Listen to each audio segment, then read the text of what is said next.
Good morning. It is Wednesday, the 1st of April. I'm Maeve McMahon and this is Europe Today, your daily catch-up of European news and context, live here on Euronews. Coming up, the President of the European Council has called for urgent de-escalation and respect for international law in the ongoing war in the Middle East. After a phone call with the Iranian President, Antonio Costa said the protection of civilians and critical infrastructure was vital. This as neighbourhoods of Tehran were bombed last night and 7 people were killed in Beirut. Meanwhile, the US President Donald Trump warns allies to, quote, go get your own oil, expressing frustration over what he sees as a lack of support in efforts to reopen the Iran-controlled Strait of Hormuz. We'll speak exclusively to Poland's Minister of State for Energy.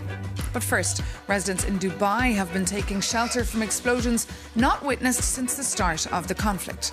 In the past few weeks, the US-Israel war on Iran has wiped $120 billion off stock markets in the United Arab Emirates, while tens of thousands of flights have been cancelled in one of the world's busiest transit hubs. For the latest, we can cross now to Dubai and bring in Euronews' correspondent, Jane Witherspoon. Good morning, Jane. So we've seen actually US stocks jump last night after Iran said it was willing to perhaps end the war. But meanwhile, Iran is attacking Gulf countries intensively. So what exactly should we read into all this?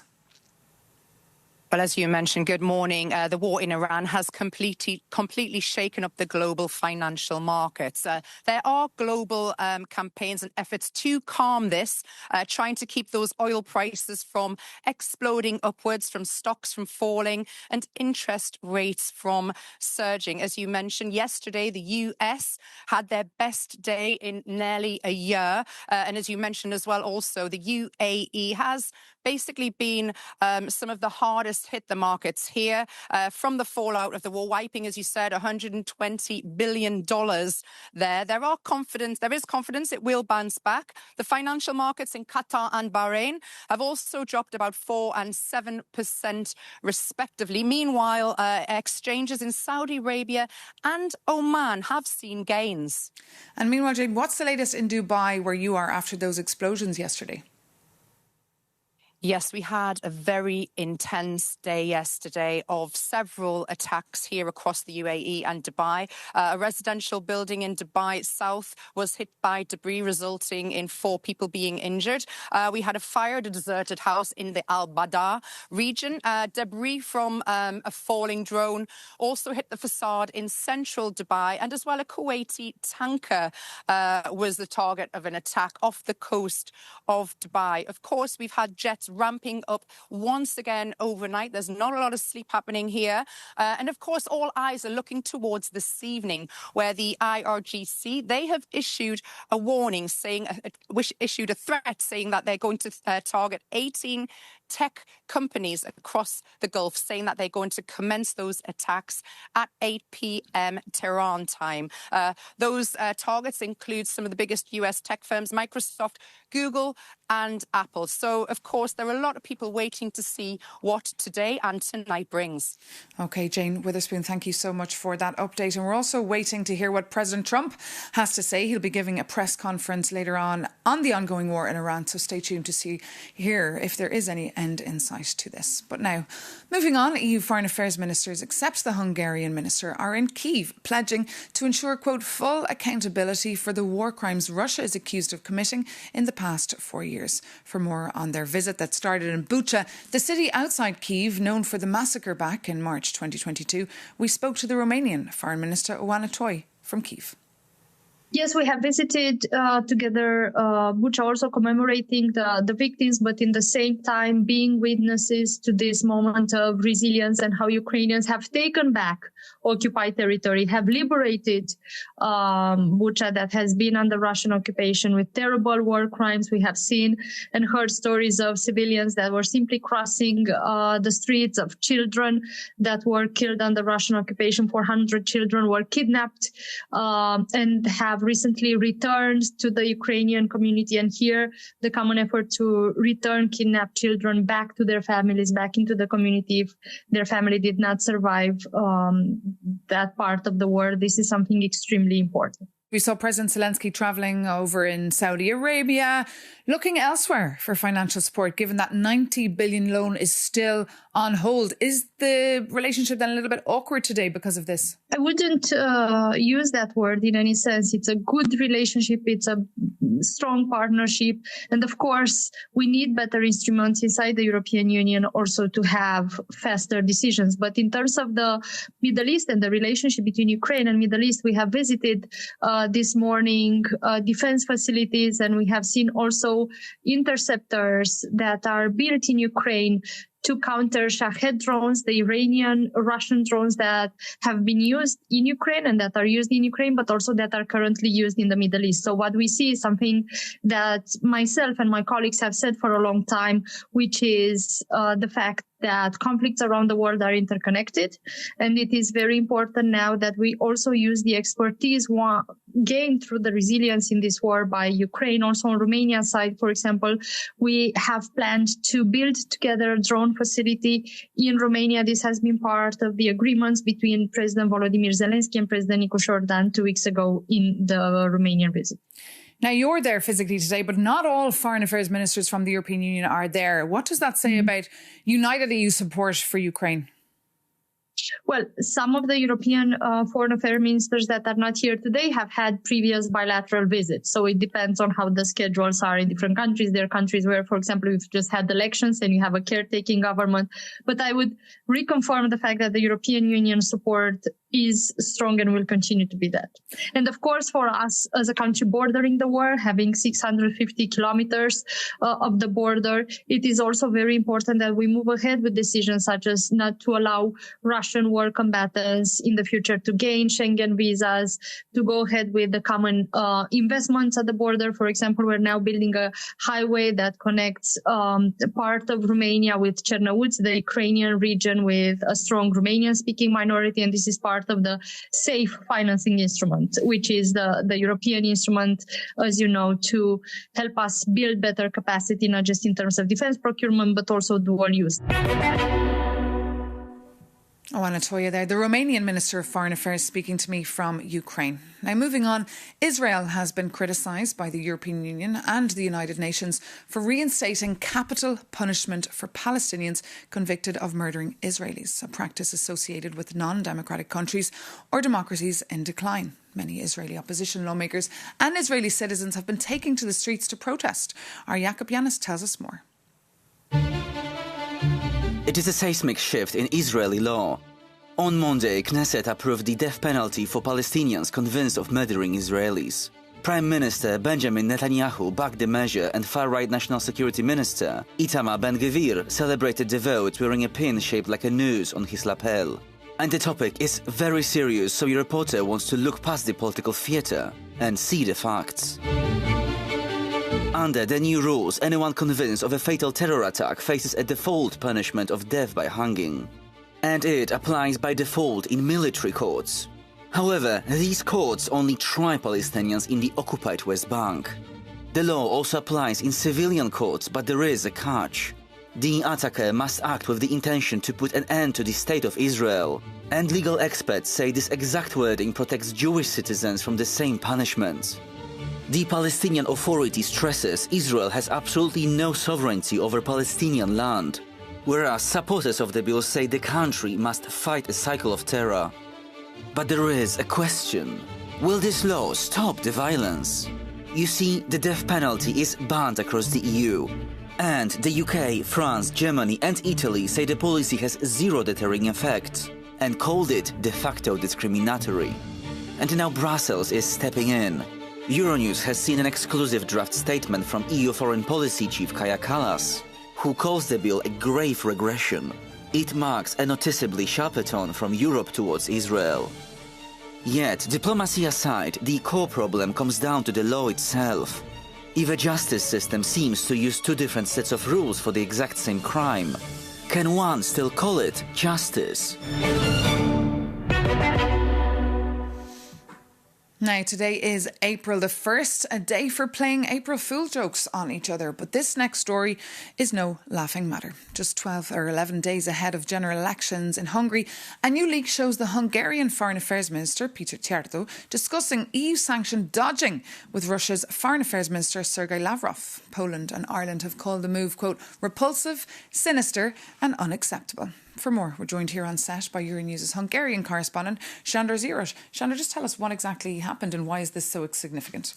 Good morning, Maeve. Indeed, this recorded conversation shows a call between Hungarian Foreign Minister Peter Szijjártó and his Russian counterpart, Sergei Lavrov.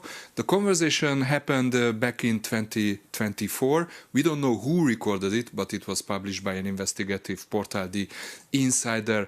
Now, about the content, it shows how Lavrov convinced Szijjártó to act for Russian interest and to try to remove one Russian woman from the EU's sanctions list. She's a sister of a Russian oligarch. Szijjártó accepted this request and he was saying he will work on this. And indeed, 6 months later, this woman has been removed from the EU's sanctions list. Now, Szijjártó is well known for his close Russian ties, and it's also well known that, Hungary is disliking the EU's sanctions policy when it comes to Russia, but the tone of the whole conversation was very casual and it was very striking. Now, what the impact of this conversation and of this leak, this is happening during the final phase of the Hungarian electoral campaign, and, one of the big topics at these elections is the ties with Russia. And Hungarian opposition leader Péter Magyar is attacking the government with especially this. He is saying what Szijjártó did is a betrayal of the Hungarian interest, is a betrayal of the European interest. Now let's listen to the conversation. Look, I am calling on the request of Alisher, and he just asked me to remind you that you were doing something about his sister. Mrs. Ismailova? Yes. Yeah, absolutely. The thing is the following, that together with the Slovaks, we are submitting a proposal to the European Union to delist her. We will submit it next week. And as the new review period is going to be started, it's going to be put on the agenda. And we will do our best in order to get her off. Thank you very much. He would be really very pleased. He is seriously concerned about his sister. You can understand it. Know. And we highly appreciate your support and your fight for equality. And you can read more of Sándor's reporting and our Hungarian desk reporting on Euronews.com. Thank you, Sándor. And now for the mood in Hungary. Just days, as I said, away from these crucial parliamentary elections, our correspondent in Hungary, Adam Mayer, sent us this update. There are less than 2 weeks left until next Sunday's Hungarian election, which promises to be the closest in the past 20 years. It's no wonder we are seeing a campaign as intense as the country hasn't seen in a long time. Unlike in previous campaigns, Prime Minister Viktor Orbán has embarked on a tour of the country, delivering speeches to thousands of people night after night in squares like this one in Szolnok, a city 100 kilometers from Budapest. Orbán's main challenger, Péter Magyar, is also touring the country, but he appears at 4 or 5 locations a day, drawing often similar crowds as the Prime Minister. In recent days, reports emerged that counter-protesters have appeared at Viktor Orbán's speeches, where they were harassed by people dressed in black and were not protected by the police. It remains to be seen if similar or even more intense events will take place in the last days of the campaign.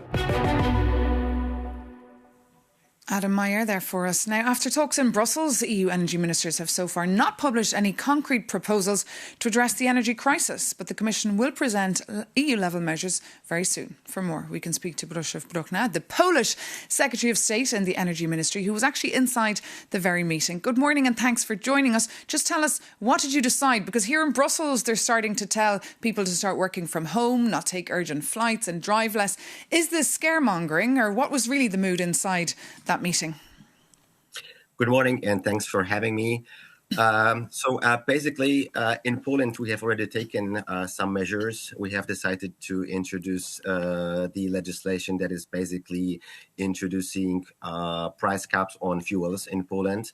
and also decreases excise tax and VAT.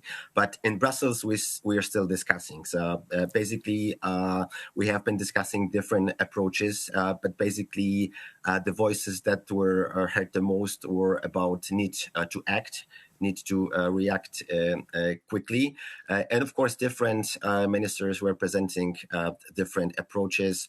Poland was focusing more on the need of urgent measures to be taken in the EU ETS system. So who should be taking charge here? Because people are very worried. Should it be EU capitals introducing measures like reducing speed limits or encouraging public transport? Or should the EU be coming here with a coordinated response?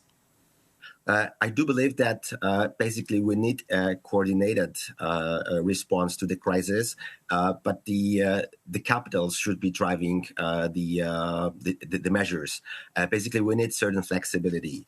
Of course, it's easier in countries when people are using bikes to go to works to somehow encourage them to use bikes. But in Warsaw.